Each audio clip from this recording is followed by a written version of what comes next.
Pagpalang araw, yung mga lahat ng aking mga sumuporta sa aking Facebook, sa aking mga followers, saka yung sa hindi ko followers na nanonood sa aking mga video,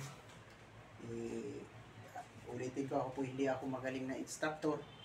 Ako po sinishare ko lang po ang kunting kalaman ko sa pamagitan ng social media. Ito, biro naman ako i-share sa inyo. Ito, simple itong technique nito kung hasak mo ng pinag-aaralan. Pero kung talagang bago ka pa lang mag-aaral nito, kailangan ulit-ulitin mo hanggang makuha mo yung tamang step at saka tamang pag-proper dito sa pag-hawak dito ng kutsilyo. Saka timing dito. Ipapakita ko sa inyong mabagal. Ito ang inuuna kong pagpitik. Halos same lang. I-slide ko lang yung katawan ko.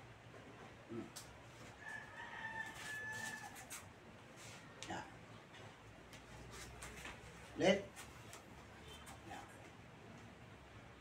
Yan. Ba, ito na. Kahit hindi ko ito itataas ang kamay ko. Basta naka-proper.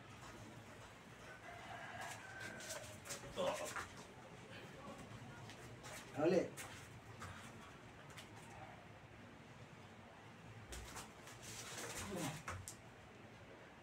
Yan. Ito, pwede naman ibahin ko ito pagkuha ng technique. Yan.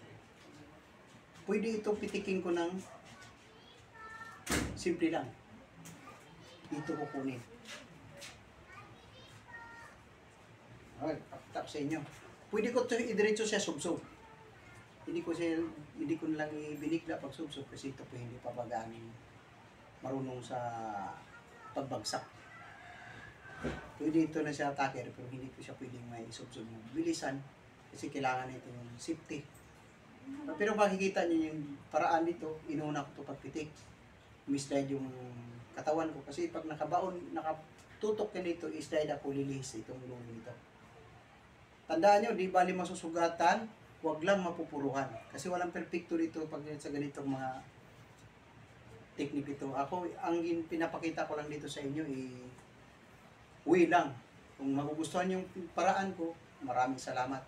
Sa hindi rin na gustuhan yung mga diskarte ko, ako po rin nagpapasalamat din. Yeah. Pwede ko siyang isubsob dito. Pero hindi ko pwedeng gawin dahil hindi pa ito ulit ko, hindi pa ito biyasa na tackle.